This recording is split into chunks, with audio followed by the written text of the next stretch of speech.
आजच्या या नवीन सखोल चर्चेत सगळ्यांचं स्वागत आहे. आज आपण एक अशा विषयावर चर्चा करणार आहोत जो रोजच्या धावपळीच्या जगापेक्षा पूर्णपणे वेगळा आहे. हो, म्हणजे आपण थेट 13व्या शतकात जाणार आहोत. अगदी. आजचा आपला हा माहितीपूर्ण प्रवास महाराष्ट्राच्या अत्यंत समृद्ध पण काहीशा दुर्लक्षित राहिलेल्या ऐतिहासिक आणि आध्यात्मिक परंपरेत डोकावून पाहणार आहे. आणि त्यासाठी आज आपल्या चर्चेचा मुख्य आधार आहे हो, दी आयडिएटिक्स ऑफ हिरासता, तपस्विनी ऑफ द महानुभाव पंथ, हा अत्यंत अभ्यासपूर्ण लेख. हा विषय खऱ्या अर्थाने खिळवून ठेवणारा आहे. नक्कीच. म्हणजे आजच्या या भागाचा थोडक्यात सारांश सांगायचा तर, ज्या काळात शिक्षणाच्या, लेखनाच्या किंवा माहिती साठवून ठेवण्याच्या आजच्या सारख्या कोणत्याही सुविधा उपलब्ध नव्हत्या. बरोबर. पण आपल्या फोटोग्राफिक मेमरीच्या म्हणजे एक संधी प्रज्ञा या अद्भुत क्षमतेच्या जोरावर एक अत्यंत महत्त्वाचा ग्रंथ कसा जतन करून ठेवला आणि त्यांचा संपूर्ण आध्यात्मिक प्रवास कसा होता याचा हा एक रंजक आढावा आहे. अगदी. म्हणजे हा प्रवास आश्चर्यचकित करणारा आहे. हो, चला तर मग हे सविस्तर उलगडून पाहूया. नक्कीच. म्हणजे जेव्हा आपण इतिहासाची पानं उलटतो तेव्हा अनेकदा तिथे राजे, लढाया, राजकीय उलथापालथी यांच्याच कथा जास्त भरलेल्या असतात. हो, इतिहास सहसा तसाच सांगितला जातो. पण आजचा आपला विषय एका अशा स्त्रीचा आहे जिने तलवारीच्या जोरावर नाही तर आपल्या कुशाग्र बुद्धिमत्तेच्या आणि स्मरणशक्तीच्या जोरावर साहित्याचा प्रचंड मोठा वारसा जतन केला. हा वारसा फक्त एका विशिष्ट पंथापुरता मर्यादित राहत नाही. नाही, तो मानवी मेंदूच्या अफाट क्षमतेचा एक जिवंत पुरावा आहे. हे ऐकायलाच खूप कुतूहल निर्माण करणारं वाटतं. आपण थेट हिराईसा यांच्या पार्श्वभूमीपासूनच सुरुवात करूया. हो, चालेल. मी स्रोतामध्ये वाचत होते की हिराईसा या महान तपस्विनीचा जन्म मराठवाड्यातील परभणी जिल्ह्यात असलेल्या पाथरी या गावात झाला होता. पाथरी? हो, पाथरी हे गाव तसंही ऐतिहासिकदृष्ट्या खूप महत्वाचं आहे. पण हिराईसा यांच्या संदर्भात सांगायचं तर त्यांची सुरुवातच खूप वेगळी होती. हो, कारण त्यांनी अत्यंत लहान वयातच संन्यासाची दीक्षा घेतली होती. त्या काळात इतक्या लहान वयात ऐहिक जगाचा त्याग करून अध्यात्माचा इतका खडतर मार्ग निवडणं हे खरोखरच विलक्षण होतं. आणि त्या कमळाऊसा नावाच्या एका अत्यंत श्रेष्ठ गुरूंच्या 6 शिष्यांपैकी सर्वात मोठ्या म्हणजे वडील शिष्या होत्या. हो, आणि याच ज्येष्ठत्वामुळे आणि त्यांच्या सखोल तपश्चर्येमुळे त्यांना पुढे आचार्य पदाची मान्यता मिळाली. जर आपण याला व्यापक दृष्टिकोनातून पाहिलं, इथे तत्कालीन समाजाचा एक अत्यंत क्रांतिकारक पैलू समोर येतो. तो कसा काय? म्हणजे मला वाटतं की तेव्हाचे नियम खूप कडक असतील. हो, पण महानुभाव पंथाने त्या प्राचीन काळात स्त्रियांना संन्यासाची दीक्षा घेण्याचा अधिकार दिला होता. अरे चा. आणि नुसती दीक्षाच नाही तर आचार्य या सर्वोच्च आध्यात्मिक पदावर पोहोचण्याची संधीही दिली होती. हा विचार त्या काळाच्या मानाने प्रचंड प्रगत आणि पुरोगामी होता. हे खरंच खूप महत्वाचं आहे, कारण आपण साधारणपणे 12व्या-13व्या शतकाचा विचार केला तर तेव्हाच्या सामाजिक चौकटी खूपच कडक होत्या. बरोबर. जेव्हा इतर अनेक ठिकाणी स्त्रियांना शिक्षणाचे किंवा धार्मिक नेतृत्वाचे साधे अधिकारही नाकारले जात होते, तेव्हा महानुभाव पंथात कमळाऊसा आणि त्यांच्या शिष्या हिराईसा या आचार्य पदावरून समाजाला आणि धर्माला दिशा देत होत्या. ही स्त्री सक्षमीकरणाची एक खूप मोठी आणि ठळक ऐतिहासिक पाऊलखुण आहे, जी अनेकदा मुख्य प्रवाहातील इतिहासात दुर्लक्षित राहते. अगदी. आणि या आचार्य पदासोबतच त्यांची आणखी एक ओळख होती जिने त्यांना इतिहासात खऱ्या अर्थाने अमर केलं. हो, ती म्हणजे त्यांची असामान्य बुद्धिमत्ता. म्हणजे आपल्या स्रोतामध्ये वारंवार एक शब्द येतो, हिराईसा यांच्याकडे एक संधी प्रज्ञा होती. हो, आणि ही एकसंधी प्रज्ञा म्हणजे खऱ्या अर्थाने एक नैसर्गिक देणगी होती. आपण हे थोडं सोप्या भाषेत समजून घेऊया. ही एक प्रकारची सुपर पॉवरच होती असं म्हणायला हरकत नाही. हो, तसंच काहीसं. कोणतीही गोष्ट, मग तो कितीही मोठा मजकूर असो, तो फक्त एकदा ऐकून किंवा वाचून त्यांना पूर्णपणे मुखोद्गत व्हायचा. म्हणजे जसाच्या तसा, तोंडपाठ. आधुनिक विज्ञानाच्या भाषेत सांगायचं तर या संकल्पनेला आपण आयडेटिक मेमरी किंवा फोटोग्राफिक मेमरी असं म्हणतो. हो, पण प्राचीन भारतीय ज्ञानपरंपरेत आणि विशेषतः महानुभाव पंथाच्या साहित्यात स्मरणशक्तीचे अनेक टप्पे किंवा प्रकार मानले गेले आहेत. आणि हिराईसांकडे यातली सर्वोच्च पातळी होती. अगदी बरोबर.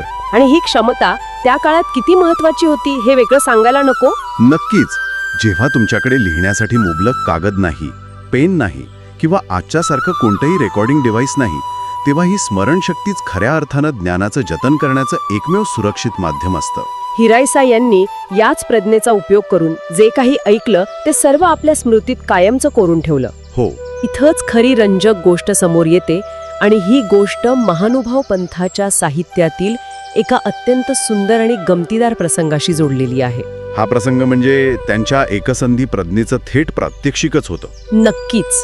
प्रसंग असा आहे की हिराईसांचे एक समकालीन विद्वान होते ज्यांचं नाव श्री कवीश्वर व्यास. त्यांनी नुकतीच एका नवीन ग्रंथाची रचना केली होती.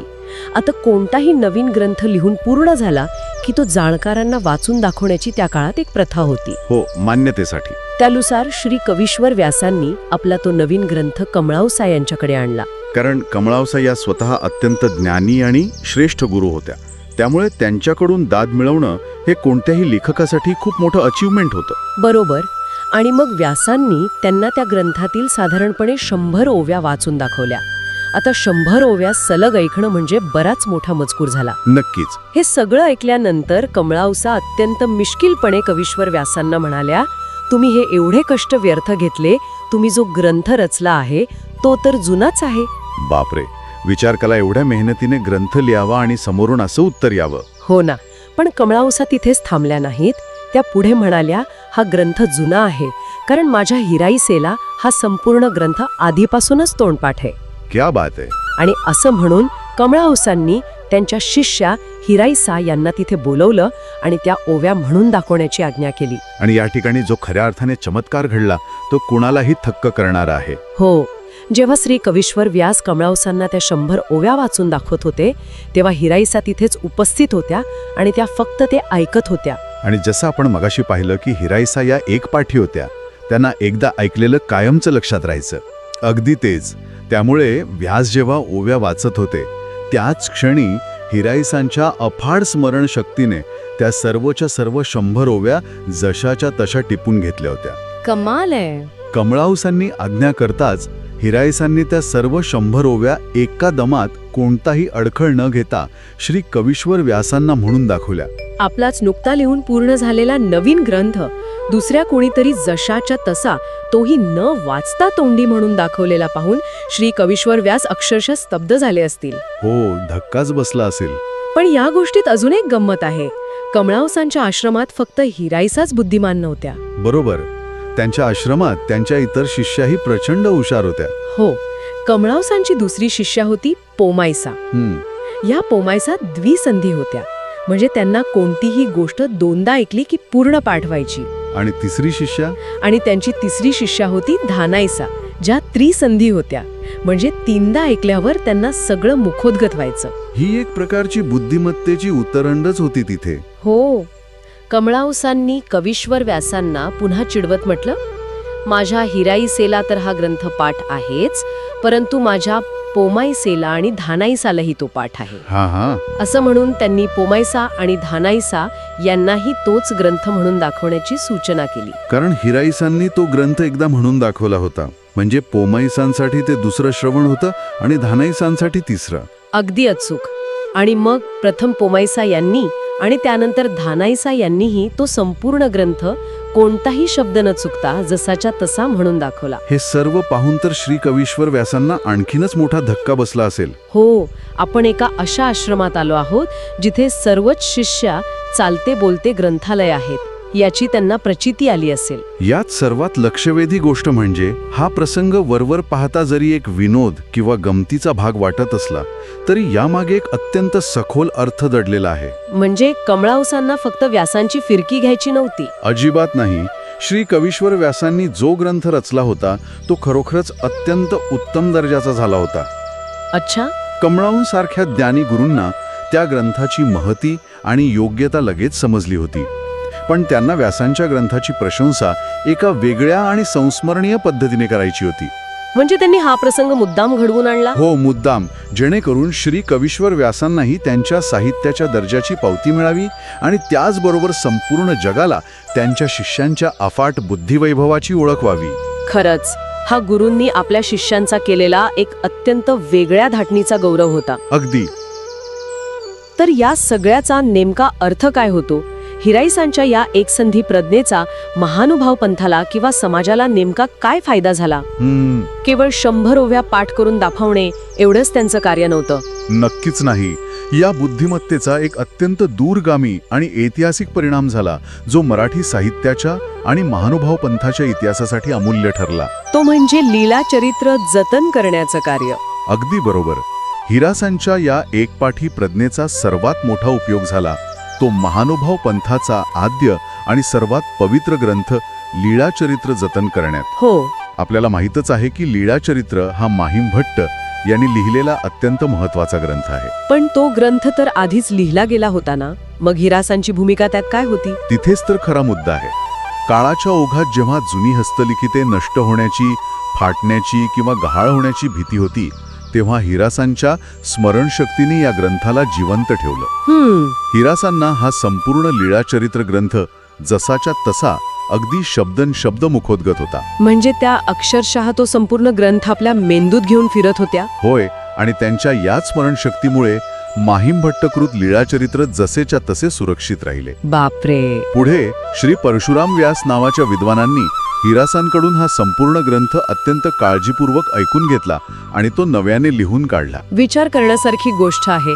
जर हिराईसा यांच्यासारखी एकसंधी प्रज्ञ असलेली तपस्विनी त्या काळात नसती तर कदाचित आपल्याला लीळाचरित्र हा मराठीतील आद्य चरित्र ग्रंथ मूळ आणि शुद्ध स्वरूपात उपलब्धच झाला नसता. खरंय. हे त्यांच्या स्मरणशक्तीचे साहित्यावरील सर्वात मोठे ऋण आहे. आणि इतिहासाचा अभ्यास करताना, विशेषतः महानुभाव साहित्याचा अभ्यास करताना, इथे तांत्रिक बाब समजून घेणं खूप आवश्यक आहे. कोणती बाब?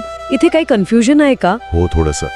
इतिहासाची पाने चाळताना आपल्याला हिराईसा या नावाच्या तब्बल 3 विद्वान स्त्रिया होऊन गेल्याचे संदर्भ मिळतात. अरेच्छा. आणि या तिन्ही स्त्रिया आपापल्या जागी खूप महत्वाच्या आहेत. अच्छा, म्हणजे हा थोडा गोंधळात टाकणारा भाग आहे. थोडासा, पण आपण तो स्पष्ट करूया. हो. पहिली हिराईसा, ज्यांच्याबद्दल आपण आता सविस्तर चर्चा करत आहोत, त्या म्हणजे कमळाऊसांची शिष्या हिराईसा. बरोबर. दुसरी हिराईसा म्हणजे दामोदर पंडितांची पत्नी हिराईसा. आणि तिसरी हिराईसा म्हणजे आचार्यांची भाऊजई हिराईसा. या तिन्ही विदुषींनी महानुभाव पंथाचा इतिहासात वेगळं स्थान राखून ठेवले आहेत. आणि यातील पहिली आणि दुसरी हिराईसा यांच्या नावावर लीळाचरित्राचे पाठ आहेत. बरोबर. अगदी बरोबर. पाठ म्हणजे आपण आधुनिक भाषेत त्याला व्हर्जन्स किंवा पाठांतरे म्हणू शकतो. प्रत्येक विदुषीने आपल्या स्मरणशक्तीनुसार आणि ज्ञानपरंपरेनुसार जो ग्रंथ जतन केला तो त्यांच्या नावाने ओळखला जातो. म्हणजे कमळाऊसांची शिष्या हिराईसा यांनी सांगितलेला लीळाचरित्राचा भाग हा कमळाऊसांची हिराईसा यांचा पाठ म्हणून ओळखला जातो. होय. आणि यामुळे ग्रंथाचा मूळ आशय आणि त्यात काळानुसार झालेले सूक्ष्म बदल समजून घेण्यास आजच्या संशोधकांना खूप मोठी मदत होते. नक्कीच. त्या काळातही ज्ञानाचे जतन करण्याचे किती काटेकोर आणि शास्त्रशुद्ध मार्ग अवलंबले जात होते यावरून स्पष्ट होते. पण मला असं वाटतं की हिराईसांचं व्यक्तिमत्व केवळ पाठांतर करण्यापुरते किंवा दुसऱ्याचे ग्रंथ लक्षात ठेवण्यापुरते मर्यादित नव्हते. नाही. त्या स्वतः एक खऱ्या अर्थाने प्रगल्भ तत्वज्ञानी होत्या. सखोल ज्ञानात होतं. आपल्या स्रोतात नमूद केल्याप्रमाणे हिराईसा या ब्रह्मविद्याशास्त्रात देखील अत्यंत निष्णात आणि पारंगत होत्या.